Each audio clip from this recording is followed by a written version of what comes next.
essentially you start off with your downspouts. Make sure that those are flowing a minimum of 6 to 10 feet. I always tell people to go outside, when it's sprinkling or raining, to see how the downspouts are acting. For one, you're not going to melt.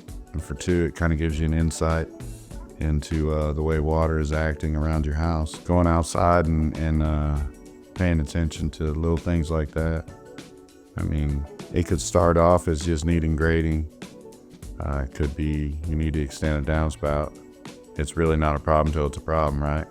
Those little bitty things can help save you money down the road if you know what you're doing. And it's not rocket science. It's think like water acts, Window wells are a big one. A lot of times where I'll see somebody comes in and does grading, but in turn they can only do grading so high. Let's say the window wells are original and they've sank because they weren't bolted to the foundation. Then you run into that issue where you can only go so high with the grading because the window wells are already low.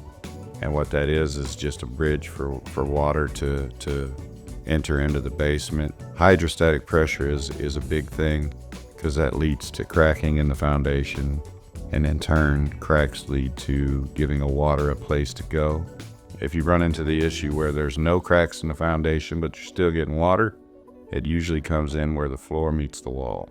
A lot of times it's out of people's hands, where I'll show up to somebody's house because they're getting water in their basement and they've done grading, they've done drainage, but their neighbor has done nothing. So all the neighbor's water rolls over into their yard. So I mean, you're at a loss as far as that goes, because you don't want to necessarily pay for your neighbor's drainage, but if it helps you, whereas spending a few $100s fixing your neighbor's drainage could potentially save you thousands of dollars. So you have to weigh the pros and the cons in that scenario. If you think about it, when they built the house, they dug a hole bigger than they needed. So let's start there. They had to get their forms in, they have to get their forms out. So that soil 6 to 10 feet around your house has been disturbed. So your basement floor is essentially the bottom of the bowl. So all the water that wants to flow into that bowl, it has no way out unless you have a sump pump or something like that.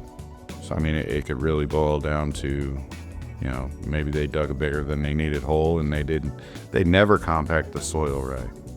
So you run into that issue where you have negative grade, and maybe your neighbor's house or even your neighbor behind your house, somebody's going to be higher than you. So all their gutter water, all their drainage, it takes a natural course, and it wants the lowest spot and the least path of resistance. And 8 out of 10 times it's your basement. That's what it is.